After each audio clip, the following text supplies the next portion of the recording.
everybody, it's me, Allie, and today I'm doing something different than what I usually do, and I'm going to talk about some of my photography hacks, and specifically I want to talk about backgrounds and cheap backgrounds that will allow you to create more unique looks on a budget. The room that we're in right now is a tiny little room in my house. It's called the bonus room. I actually do shoot in this room. It's got a mirror off to the side, which is what I'll usually use. And I have this like little trifold thing that I'll create like a little set. And I don't shoot in here often. So when I do shoot in here, it's just very tight. Accessories. And I have these faux furs. This one I think is a faux fox. Or maybe it's a rabbit. I think this is the silver fox. And then I've got this nice cushy soft white one. And I've got a massive huge fluffy white one. So tip number one, buy your faux fur right after Christmas. They always go on sale. And it's just you're going to get them at like 50-60% off. And they're not cheap, so do that.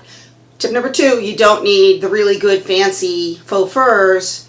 You just need to find something that has the pattern that you like. I use these mostly to have people sit on, but I have occasionally thrown one in a bag. This is one of my big trade secrets.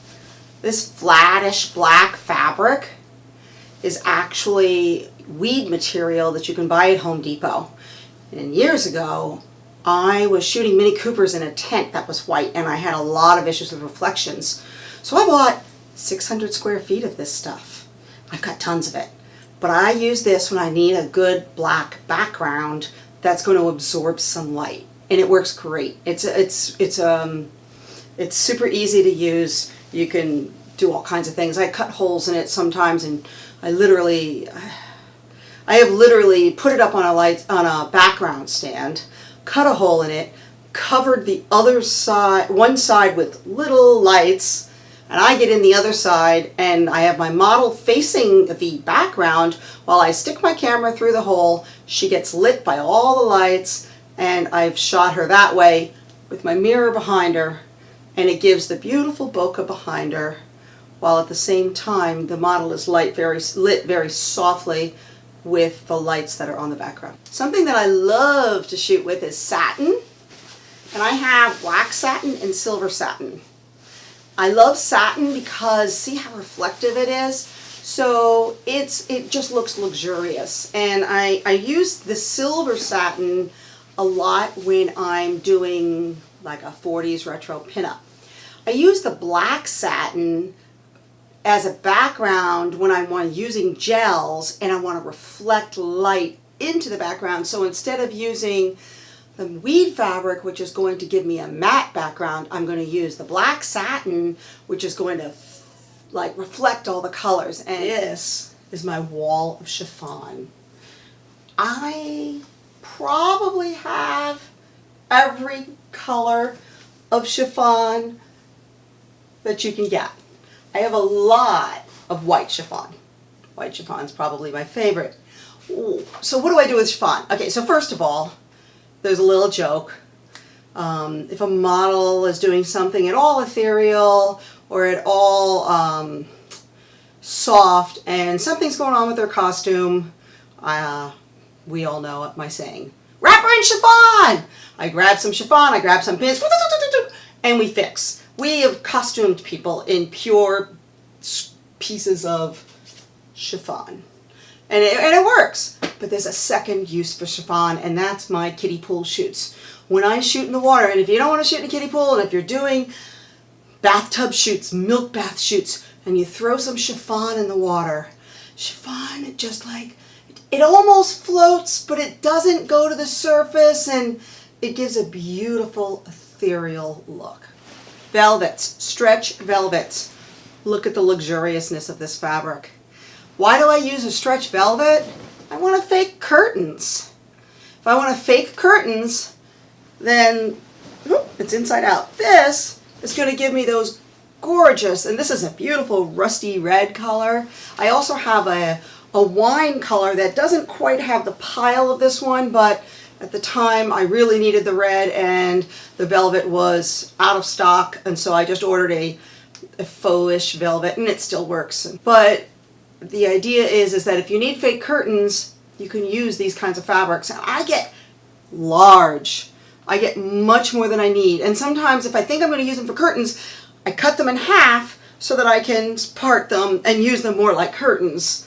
And even if they're cut in half and I need to use it as a background, I can still clip them from behind and use them as a background. So I like to get like, I think usually I get like 3 or 4 yards every time I get a background fabric. So here I am. I'm in my studio now. It's a tiny, I think it's a tiny space. I mean, most photographers probably wouldn't want to shoot in this size, but it's my family room. And it's packed full of stuff. I use every square inch of it. And the way I hang most of my backgrounds is with a crossbar. And as you can see, the crossbar, I don't know if you can see it, but it has a hole. And this fits on top of the light stands. And it's as adjustable as you need it. And then I use these clips in order to hold them on. So that's how I've got this set up here. I have 2 crossbars. They're about $30 on Amazon. Here's my faux curtains. They're just hung on here, and I can work with them as I need. If I want to have a model hide behind them, they could do that. I don't know if the camera is picking this up, but I bought this background on Amazon and I ordered gray. And it's green. It's definitely green. So the seller was awesome, and I spoke to her about it, and she actually pulled fabrics from the factory and found that they all had a green cast to them. And she understood that I wanted a true gray, so she gave me an option of either picking another background or getting my money back. And so she had some gorgeous blues, which I'm waiting for now. It's coming in the mail. And I picked the blue because I figured I don't care if it's not the exact shade of blue I want. It's only gray that I get picky over. And then yesterday I shot this, and it's pretty close to gray. It actually shot very gray. If I threw the Lightroom white balance dropper on it, it added magenta. So I know that even the camera was picking up the green, but it shoots pretty nicely. These backgrounds can be used super creatively. And fabric is like easy to store. You do want to get a little steamer and kind of iron them out. If you're in a rush, some fabric will do fine if you throw it in the dryer with a wet rag, but I'm finding that my chiffon gets kind of not good. Don't do that to your chiffon. I also will throw my fabrics down on a couch, a normal modern day couch, and I can get a really nice, luxurious looking couch with a faux fur or some satins on top of it. It's really nice for boudoir or for pinup. So don't be afraid to use these fabrics.